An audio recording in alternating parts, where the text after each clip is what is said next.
Do you remember your first job? What was it about? Well, the very first, what I would consider a job would be in memory removal, consciousness removal and storage, and memory wiping. What the hell in the world is consciousness removal for an ordinary human being? Basically, it's going into the pineal gland of the brain with a tool that can disrupt the connection there's piezoelectric energy based in that region, and you can disrupt that energy and remove that energy from the brain and basically put it in what you would consider digital cryo storage or place it in another body. So the consciousness is a physical entity. It is a physical energy entity. What is memory removal? It's basically very much the same. It's the same procedure, just different vibration, and the technology used can be programmed. Because it has to be programmed for every person, because every person is slightly different. And they can remove both the consciousness and the memory at the same time, or they can go in and they can target memory and remove that. Did you work alone or you work with other colleagues on this particular task? I did work with others. Where did you do this job? On planet Earth or somewhere else?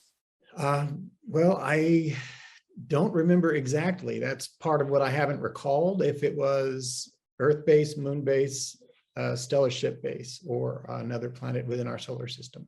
I feel like it was several of those, but I don't have an exact memory of what location. Why the memory must be removed? This program started in the 40s, and it was incredibly secret. And they were just really coming into technology from ETs, from other races that would come in, and they would trade technologies. And they didn't want that information out because they wanted to establish the technology. And that kind of turned into a huge control mechanism. And then once it started, it snowballed, and they just, at this point in time, they're having a difficult time getting out of it. So if the memory is removed, why do you have memories? Well, it's not 100% effective all the time. You know, they've wiped the memories of thousands of people, but there's a 4 or 5% that begin to recover those memories.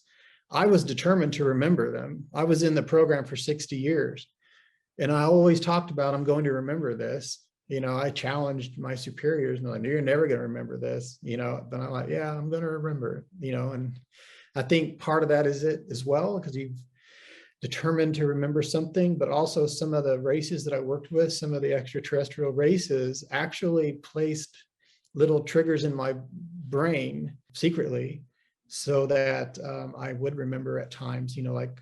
Are we the only ones to do this? Well, there's so many different races and so many different opinions and social groups that you get both sides of the aisle. Most of them don't agree with all of the people of Earth not knowing everything. They don't really like it. I would like to go back for a second to this aging aspect. At this point, you are a toddler, 2 years old. Yes. But within a few weeks, you get transformed into a 25 years old man. Right. How does that happen? It was a terrifying scenario. Basically, at 2, they placed me in a tube with this gel, which is highly oxygenated, and it was built from my personal DNA. And then they put in large needles, you know, so I'm in this acrylic tube, and the needles going in, you know, into my bones, into certain areas, certain organs. And that same gel would flow through those. And that gel was a highly concentrated sort of pinkish purple gel.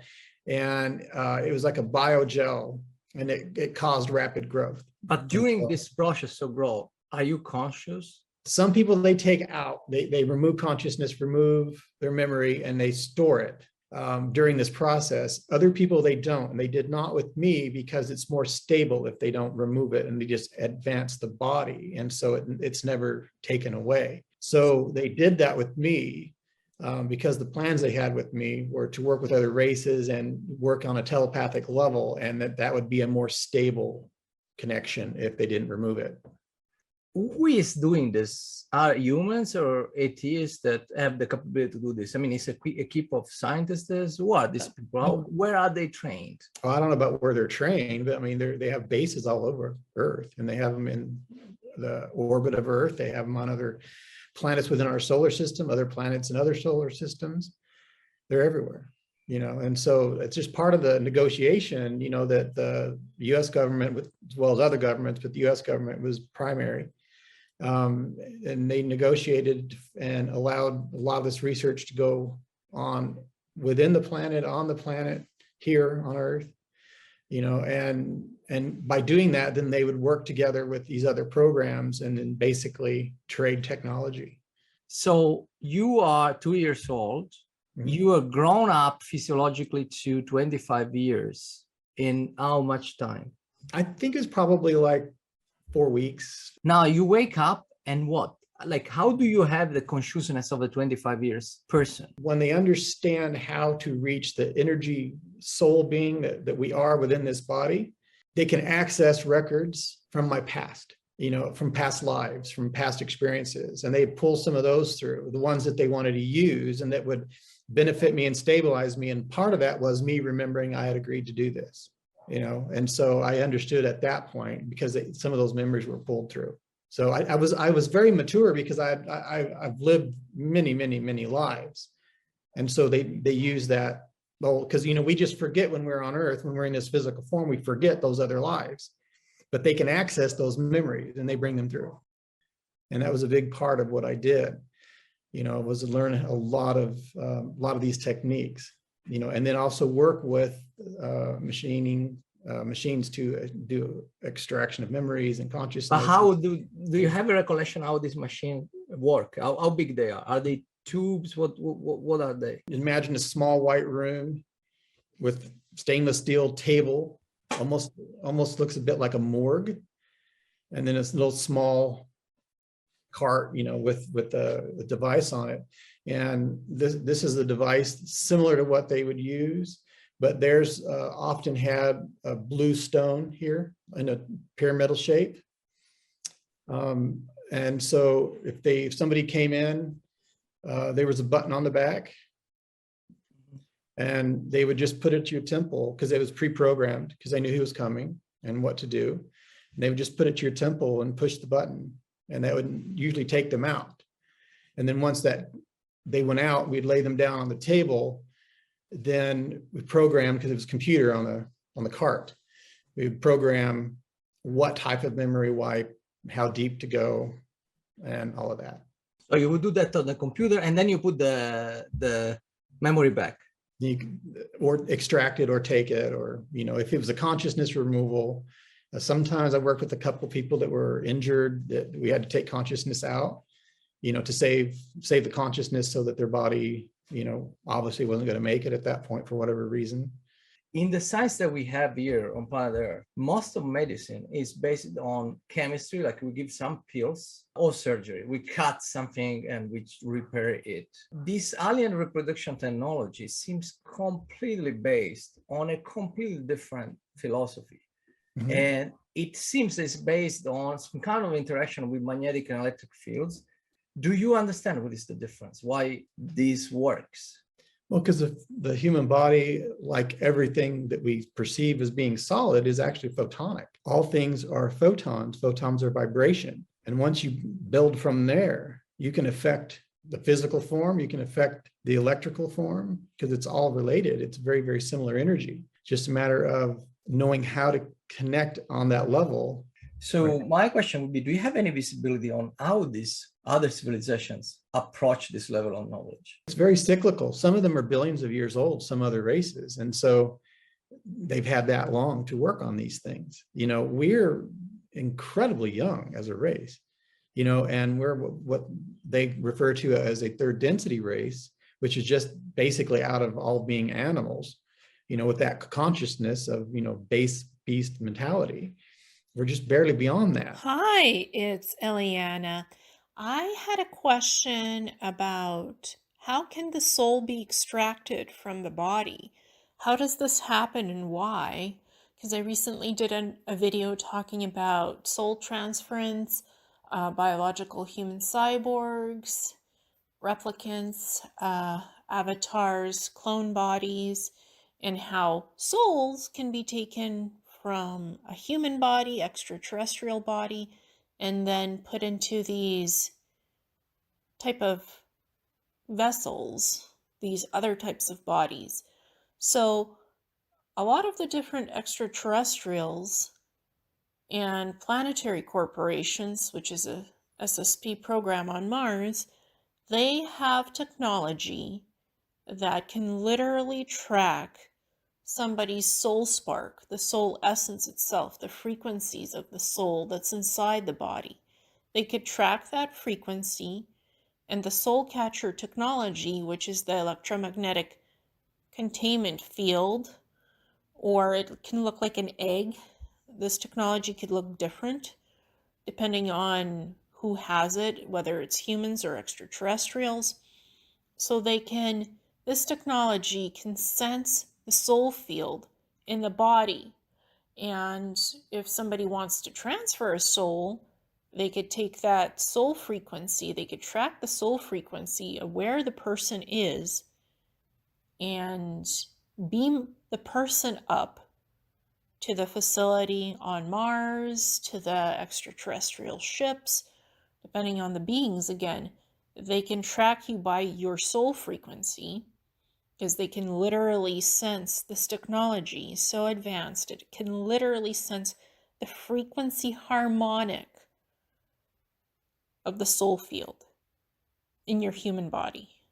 They can track that and they can beam you up and they can extract that soul frequency. They could map out the soul frequency harmonic in the body and they can extract it as a whole and put it into these electromagnetic container holding fields.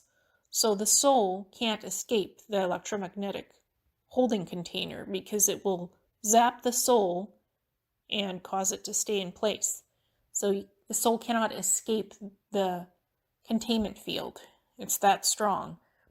And then when the beings are ready to implant the soul into either the biological human cyborg, the clone body, grown avatar that's synthetic / biological with nanotechnology, then the soul gets transferred into that body type, and depending on what the project parameters are, it could be a human soul transference or it could be an extraterrestrial soul transference.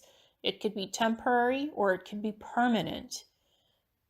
Again, depending on the agenda and the projects being conducted. So, again, any being that's alive who has a living soul frequency essence can be tracked anywhere, anytime, on Earth and different planets. As long as there's technology, either that the extraterrestrials have or the off-world breakaway human civilizations in these SSP programs, like Planetary Corporation, it's very easy for them to track humans with their soul frequencies and soul fields, and then by that tracking ability, beam you out through the portal technology, because there's portal technology that's jumpway beam stations, portable stations that are jump gates, and it can track your soul frequency through the portal system, beam you out with your body and your soul intact, beam you out to the facility, put you into sleep mode, and scan your soul frequency vibration and extract the soul and put it into the electromagnetic container field to hold the soul in place until it's time to transfer the soul into another body. And sometimes you'll have memories of this, and sometimes your memories of this process will be erased, so you don't remember what happened to you. And you'd end up in whichever body type they put you in. So, and while you're in these different body types, their original memories of their original soul can be erased and substituted with other implanted false memories for whatever the purpose is. So this technology can create mind wiping as well. It can replace memories of the soul, or it can modify the soul as well to be programmed. There's variations that can happen in these programming methods. Or sometimes the soul is not reprogrammed and the person goes on using the body type whatever they were put in for SSP missions. Then they are returned. Their soul is returned to their original body once the missions and the SSP service duty has been completed, while their original body is in a stasis pod. And bodies can be put in stasis pods for a very long time, preserved until the soul is ready to go back into its original body through the electromagnetic field soul transference processes and protocols. So soul transference has to do with energy frequencies, with soul tracking of these frequencies, and then through the electromagnetic field soul transference, the soul can be taken out of one body and put into another. It has to do with energy and it has to do with frequency and preserving their original body and not destroying it, because if you destroy their original body, the soul cannot go back into that body. If it's destroyed, it has to stay where it is, to what it was transferred into, or it looks for another. Sometimes souls can be so advanced they can escape the body type that they were put into through that electromagnetic process and look for another host body. Some souls can do that. They can escape the body that they were put in because they don't want to be in it and look to be a walk-in to go into another body. That's rare. That's a lot of ability to do that, but it can happen sometimes. You have to have strong psionic abilities to do that, to be able to escape a body that you don't want to be in and find another body, and push that soul's body out from it, or share it, co-share the soul. That's something else that can happen. So I thought I'd explain how that's done and why. So thank you so much, and namaste.